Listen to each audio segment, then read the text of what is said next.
Welcome back to the SaaS Playbook, the podcast that gives founders and leaders in the B2B space a real platform to unpack what they're building, why it matters, and what the journey actually looked like to get here. No polish, no pitch, just honest conversation with people in the thick of it. This episode is brought to you by Hera Digital, revenue architects who build the sales engines B2B businesses actually need.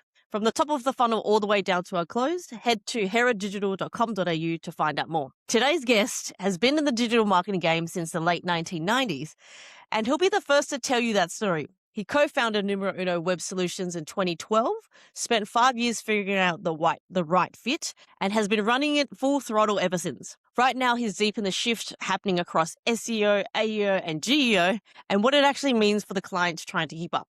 Adrian Newman, welcome to the show. Thanks for having me, Jenny. So, Adrian, let's take a couple of steps back down memory lane. You co-founded Numero Uno in 2012, spent the first 5 years figuring out what the right structure is, what does that look like for you, and then eventually you took the wheel yourself. What was that period actually like, and what made you decide you were the person to really lift off this thing? Wow. Thanks for starting with a softball. I appreciate that. So Numero Uno was originally the digital marketing department of a company called Lombardi Publishing Corporation, which was a direct-to-consumer financial publishing company just outside of Toronto, Ontario, Canada. We were a traditional direct mail company, so I've been with the company since 1997. At that point, probably around late 2010, we decided we need to adapt to digital. We were a lot of traditional direct mail advertising, maybe a little bit of email marketing, but nothing major. So we brought on a team to help us launch into the digital age, which we admittedly did probably a little bit later than our competitors. We saw immediate success. We saw lifts on our websites. We had a couple different properties jump about 800% within like a 6-month period. Just doing a lot of SEO, Google ads as well, and then just building that out a bit, creating new websites, creating new landing pages, and just really going full throttle into it. After like maybe a year and a half of doing that, me and one of the gentlemen that we did bring on board to help us with the digital marketing decided, why can't we do this for other people? Like we're in an area where there's a lot of business growth. There's a lot of small to mid-sized businesses physically in the area that we're in, or that we were in at the time. And we just decided, let's incorporate it as a different company and start offering it to people. And that was 2012. And we were able to do that. At that time, I was busy with the publishing company. I was doing a lot of things. We had a health publishing division. We had a supplement company that we were working on growing. We were doing some business opportunity publishing. So the goal was to bring in people that knew and people that we could run it, hire a team, web developers, designers, and writers. We had the writers already in staff because we were a publishing company. So it was during those 5 years, I guess, between 2012 and 2017, that we were looking for leadership and we were trying to find the right fit. We went through a couple of people, and we were just having a hard time with growth. We had a sales team. I was part-time marketing for the company on top of everything else I was doing. And then it was I think it was December 2016, January 27th. We just decided, you know what? Or I decided, I think I need to just go in and start doing things. Get my hands dirty, I guess would be the best way to put it. So yeah, but during that time, it was a lot of trial and error. If you're in marketing, a lot of A/B testing. We tried different things to get the company to grow and to scale. And we just felt that I was the right person to be in charge of it. It might have been a little bit of an ego trip. I'll be upfront. Since 2017, it's worked out. Well, there's no better person than the person who is in the trenches, in the thick of it, but also has been flung into the role and has survived since 2012, 2013. So I think it all happens for a reason to some degree. And I think you've been around long enough to see the inception of so many digital advertising products or strategies or methods, right? And now with this new wave of AI, and how does that really shape the way that your clients' businesses show up online and how they're discoverable? That is something I'm very interested to pick your brain about, because it comes up more and more and more in conversation now. Here in Digital is not a digital marketing agency, but we do have to be aware and abreast of how our clients also show up online. So you did mention something really that resonated in our first conversation around you get a lot of your clients nowadays through in-person events, which is almost the opposite of what our service offering is, right? So I would love to dive in that a little bit more, but I feel as though we are at that point where we're overcorrecting now because everything is so online that there is value and credit to actually going to people in person now. And in the same breath, asking how they rank number one on Google. But that tension between the old playbook and where search is actually going, how are you navigating that conversation for Numero Uno Web? So I guess the way we like to position it is you look at the way the new search landscape is right now, right? Like, so I think a lot of people don't realize how much AI is being used right now instead of Google. Like, Google's still the king, right? But, like the fact that I think it was 800 million searches on ChatGPT. So like the growth is there, and the proof is there too, because it's even talking to my 80-year-old father, he'll use ChatGPT to have questions answered. And I think that's where the conversation starts with me, is that, like, are you answering your clients' questions? Are you that answer? And so that's where I'm moving the conversation. So in the past, it was, hey, are you ranking on Google? So when somebody types in Google, if you're not sponsored, like doing a paid search, are you showing up in one of the top 10 blue links, or hopefully the top 2 blue links? Now, it doesn't make that much of, it's not as important. Sorry. I was going to say it doesn't make that much of a difference, but it's just not as important because you're getting the AI overviews, you're getting the people searching in perplexity in ChatGPT. So it's, are you providing the answers? And then they're always going to say, well, I don't know. Or maybe they're saying yes. Like, we did have a client who we've been working with for years who said, yeah, I'm actually there. I actually did a search. And that's actually what I'm telling a lot of clients. Go on ChatGPT or Perplexity, whatever your chosen platform is, the AI Google's overview, type in a literal question that your customer would ask. Let's say it's 9:00 at night and they have an appointment with you the next day. What are they going to type? Like, it could be something like, it could be something rudimentary, it could be something, whatever it is, it could be something complex. Are you showing up?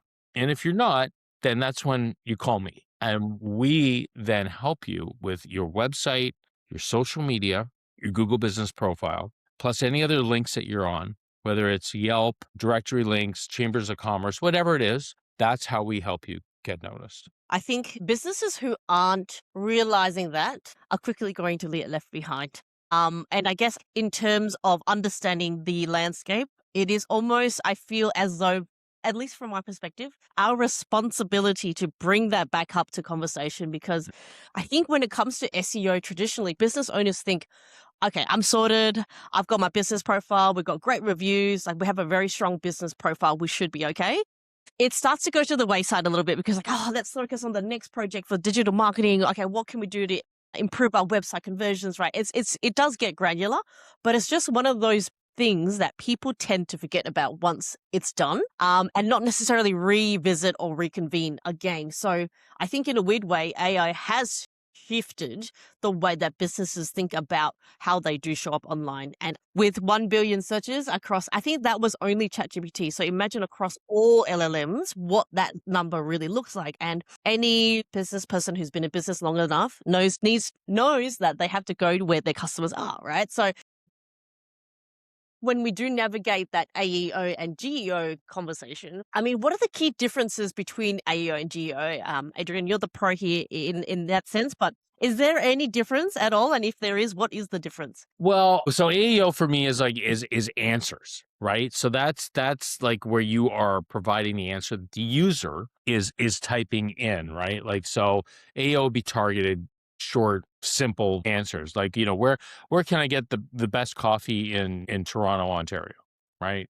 And it might be according to Yelp and social media and all, it might be they give you whatever the place is. Geo is more of like where the trust comes in, the citations come in better for more complex searching, more comprehensive topics. Like, for example, what steps do I need to file taxes for my business? That's more the generative engine optimization, right? So it's more of, citation versus problem solving. I guess that's how I look at it, especially when I'm dealing with, because we have different kinds of clients. Like some of the clients are looking for foot traffic in their door. Other ones are looking for more of the informative intent to be considered the guru and the authority in their field. So that way they can help generate that business relationship down the road. Make sense? Yeah, it does. And I guess there is, like you just mentioned, there is two components you actually have to factor, unlike SEO, right? So because that is only one search. SEO, like you said, it is still kind of important. It's just not as important. Because if they're moving from Google, I wonder what the Google shares did once ChatGPT or OpenAI released that information. Because you can see that the way they SEO back then, you can sort of really manipulate the way what words people search to then be obviously visible, but also writing on your competitors' keyword search. So that's really interesting. I wonder how that plays out in terms of the AEO/GEO space. But now you're seeing clients show up in ChatGPT, Claude, and other LLMs without really realizing it.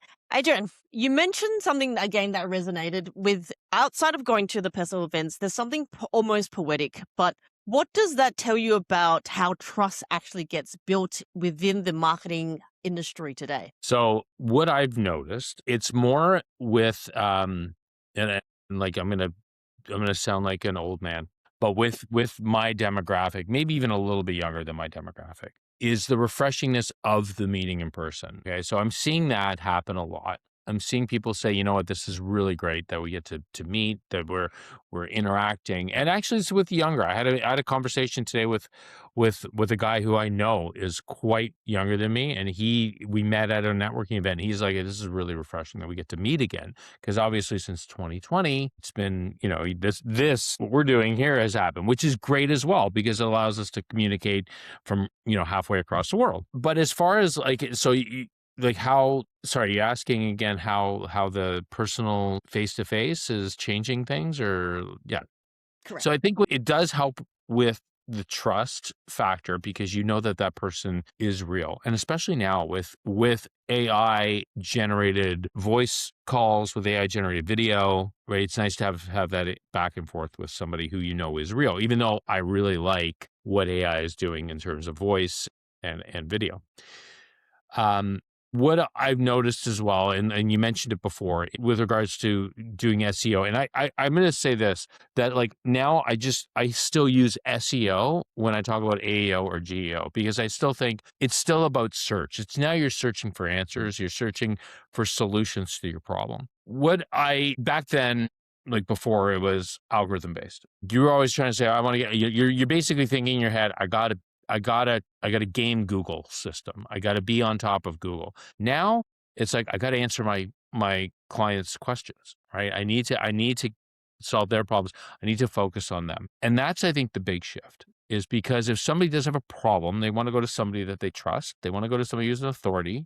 They want to go to somebody who's got experience, right? And obviously a user-friendly offer for that solution. So I think that's where the main shift with AI has happened, is that AI didn't just turn into Google Plus, we'll call it. It turned into a completely different way to get your problem solved. Like you mentioned just now, it's still very important to have a Google foundation because the crawlers at the end of the day still use Google as a bridge to be discoverable based on your keywords. So it's still important to focus, not delete it, but just make sure that you're doing extra on top of your SEO to be discoverable on AI chat forms, because they still use the same sort of systems, obviously, because we're bringing that into the fold in terms of being natively discoverable. And there's a few different businesses who are really trying to tackle that. But if you really think about the way that information and data is collected on the back end of LLMs, it's extremely hard to manipulate that data, right? You can do as much as you possibly can, but at the end of the day, you still are at mercy of what they decide. Yep. And that's just natural fact, right? But if you do have at least have a strong Google business profile, at least when people are clicking outside of the LLM to go discover you, you still have that presence, and that will still be a very important factor in terms of fundamental. Totally. Totally. It boils down for like to all aspects. Google business profile has to be top notch. It's got to be optimized. It's got to be updated, posting on a regular basis with reviews. I encourage anybody who's doing any kind of business to get their reviews in there, good or bad. Even if you have some bad reviews, sometimes answering and responding to a bad review is actually more crucial to your reputation than just getting a bunch of good reviews. Making sure that your website too is optimized, right? You want to make sure that it's loading fast, that's mobile responsive, that's got great UX, right? And then of course all your social mentions, all your directory inputs. It's very holistic, and the key too is about consistency, right? And freshness. You want to be updating on a regular basis. You can't just put your website out there and expect it to do great things for you with regards to SEO, AEO, GEO if you don't touch it. You need to update on a regular basis because AI is constantly refreshing, and AI has 25% fresher content than Google. So it'll rank stuff, or not rank, but it will cite things a lot faster than Google will. That means keep on top of refresh rates, but also hit up Adrian when you want to really have a holistic approach, because when you're running a business, the last thing you're really going to think about is how fast does my website load, which this is going to be a challenge of perception a little bit for you, Adrian, is a lot of younger founders that I speak to on this podcast, they actually don't see value in having a website because it's almost like that's a placeholder for them. And especially when it comes to SaaS specifically, they're going the influencer marketing route, right? Which means their channels, their marketplace is in social media or platforms, right? So they really just have the website there as a placeholder, and they don't see the value in it. And I said, well, if it's an area where your business can improve, why not also optimize that, as well as optimize everything else that you've got going on in your stack, right? It can only help you. Someone like Adrian here will be able to help you out with that. Yeah. If you've got a website and you have content on that website, let's just say you are creating content on a regular basis, whether it's through influencer marketing or doing whatever you're doing on your social media, on your YouTube channel, whatever, even doing stuff in Reddit or on, any other channels. It's not like you're lacking the content, right? And you have this extra channel, which is your website, and I disagree, because the website to me is your core. Okay. It's still the core. It might not be as valuable as it used to be because of all these other channels, but it is still a piece of the puzzle. And I think I'm going to say it's still a very important piece of the puzzle. And so you should, and if you're already doing content, you can repurpose a video, right? You can repurpose a social media, you repurpose, for example, an infographic or a carousel into actual web content. You can post your content on your website. You can have your YouTube channel onto your video page on your website. Yeah, I disagree. I think it's something that's there. Now it's one thing though, if you're not creating content for anything, well then yeah, like that's going to be a lot of work for you to start doing website content. But if you're already doing stuff on social and other channels, store it on your website. It's funny. I usually say it's usually the opposite with me. Sometimes when I talk to clients, I'm like, "You're already putting this stuff on your website. Put it on your social." So That's really interesting, because that's almost coming down to a generational thing, right? People maybe younger than myself would preference having a really good social media profile, and they essentially use that as the website. I feel, and tapping on the back of what you said, I feel like your website is the body of your online presence, and everything else is like a limb. That's an extension of, and it sort of drives the traffic back to a central point. mhm. With the speed at which people are reaching out to business, especially from a B2B perspective, I find if you don't have a website, or at least a working website, you lose credibility instantly. Well, look at it. Look at it this way. Look at it in a, I guess, behind the scenes thing. If you had two identical businesses, and let's say they were both posting content or doing the exact same thing, Okay. Oh, they were active on social. They had directories. They had, they were doing video. They were doing just a ton of social content on a regular basis. But one of them had a website, one of them didn't. And somebody types in the LLM or even on Google in the AI, who's the best, whatever company to do work with? Which one do you think would come up ahead on that? The one with the website or the one without? I'm going to say with, right? I guess because LLM would still consider, well, are you a real business if you don't have a website? Maybe that's the way that it looks at things, but also it doesn't. I'm sure that LLMs aren't going to want to recommend businesses who don't seem legit, right? Because then that comes down to integrity. And I guess the way that LLMs want to operate moving forward, I'm sure you won't you won't be discoverable that way. So yeah, lesson here for the audience: make a website first, and then look at your social channels. At least then Yeah. you have that sorted, right? Yeah. Now, obviously, you've been in the industry for a very long time. You've been building authority-driven content for years now, actually. Now that AI is changing the way that content gets discovered, distributed, and surfaced, how has your actual service offering had to evolve to stay ahead of that shift? So it's funny. We have made minor alterations during it because what we noticed is that a lot of the content that we've been writing for our clients, like since 2012, 2015, 2017, have translated very well into the AEO's space. So what we're noticing is that, when clients are going on ChatGPT, even though a lot of the content that we wrote for them before has authority already within the LLMs. However, saying that, we have definitely changed a lot with regards to focusing a lot on the holistic approach, right? So not just the website, blogs, and static pages and everything else with regards to that, but also on the social media side and on the directory side as well. Still doing the backlinking, but doing it a little bit differently now to make sure that it's more in touch with what the LLMs want. And on the other side of it is the reporting. So we're now reporting differently because we still show their SERPs, right? And show where their rankings are, but we're now also showing them how they're looking in the AI space. So the AI overviews, the people also ask, the image packs. We're also making a more conscious effort with our local clients who are looking for the local traffic to really start showing up more in the local pack as well. So that's really how we started evolving. And I have a feeling we're not done.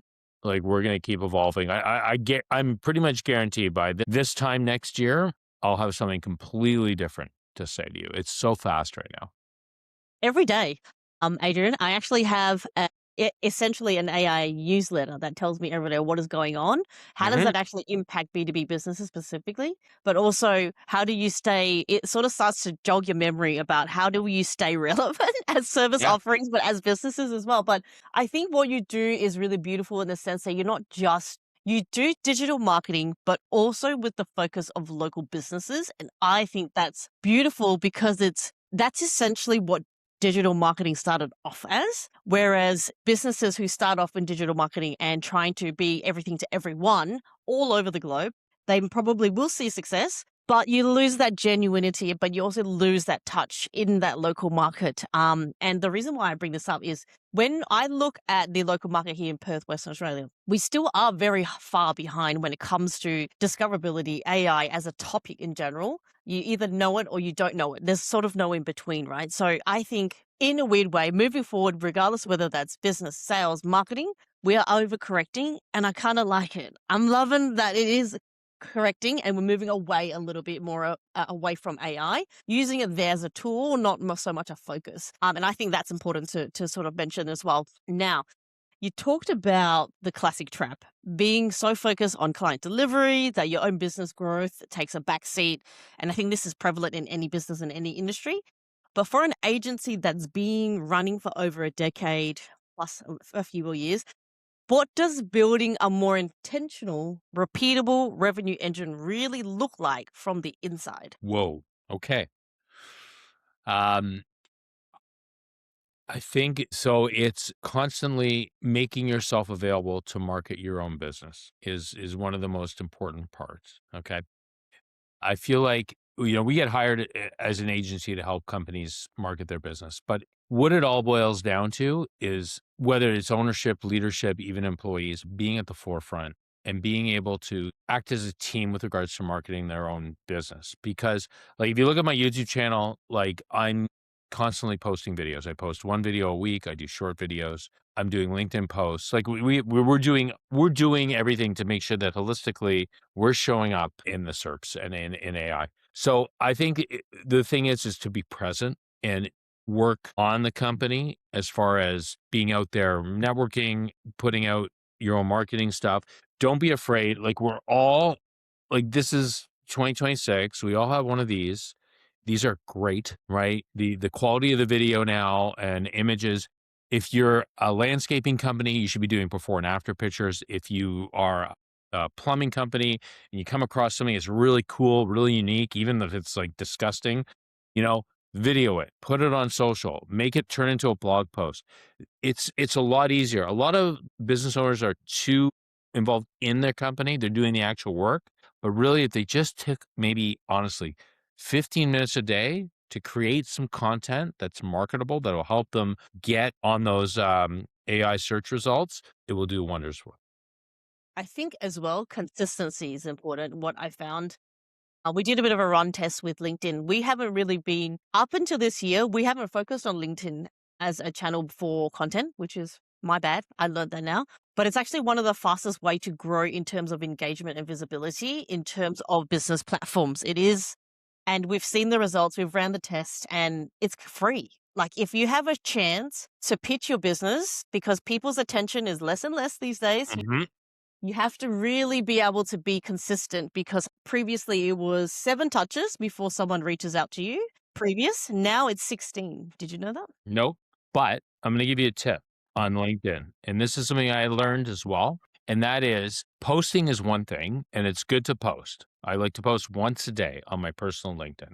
Commenting with insightful, thoughtful, and expert content that you're in the comment on, in your industry is, if not as valuable, more valuable. It shows that you're engaged with your industry. It shows that you're willing to kind of add your voice to the conversation without promoting. So it's almost like, instead of presenting at the conference, you're the one person that puts up their hand and asks a really valuable question and then enhances the conversation. So I like to comment maybe twice a day, 3 times a day. I'll look through and make sure that like, oh, you know what? I had something to say about that. And I'll craft a comment based on that. So that's my tip. Hot tips for you guys. Heard first on the SaaS Playbook, directly from Adrian Newman himself. That's actually very valuable because no one thinks about the comment section, right? So that's one way to get ahead, but also it takes you 2 seconds, right? And it's a subject that you already know about. So it makes sense. It's pretty easy. Yep. It is very easy. Obviously, my brain's like, well, how do we automate that? But that's another question. That's a conversation for another time. I got news for you. And I'm going to tell you, I know you can.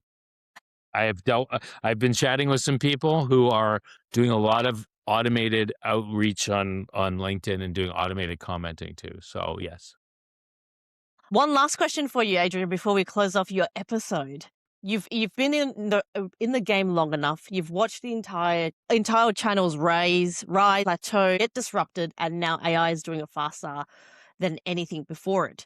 For a founder or marketing leader trying to future-proof their business right now, what's one thing you'd tell them to focus on that most people are still getting wrong? I think don't be afraid to test a new technology or a new potential revenue stream or channel. What I learned from direct marketing was always A/B testing. Like I started as a copywriter. When we would do print, we would print 2 headlines to see which one would pull. It's a low cost usually entry to do that, to test things. So don't be afraid to try something new, maybe that you've never heard of before. Dip your toe in, see the results. Obviously do your due diligence, double check because, like there's some companies out there that are very shady, right? That you don't want to get into. But if they have the authority, if they have the reputation, the referrals, don't be afraid to try new things. But don't be afraid to try to, something that's completely different than you've tried before. And the worst thing that happens if it doesn't work, maybe you've invested, a couple days, maybe you've invested, some money into it. But as long as it doesn't, completely destroy you, fine. But if it works and it's proven, then double down on it. Well, Adrian's been around for 13, 14 years, 14 years. So he knows what he's saying. And you learn a lot in that time, right? You learn a lot. And there's a reason why you've been around for that time, for as long as you do, because a lot of people rise and fall, especially when it comes to marketing agencies specifically. Um, Adrian, this has been a good one. The talk about SEO and AEO shift, the trust question, the honest look at what it takes to keep growing an agency when you're the one doing the building. A lot of people in the space needed to hear it. Links to connect with Adrian and his YouTube channel will be in the show notes below.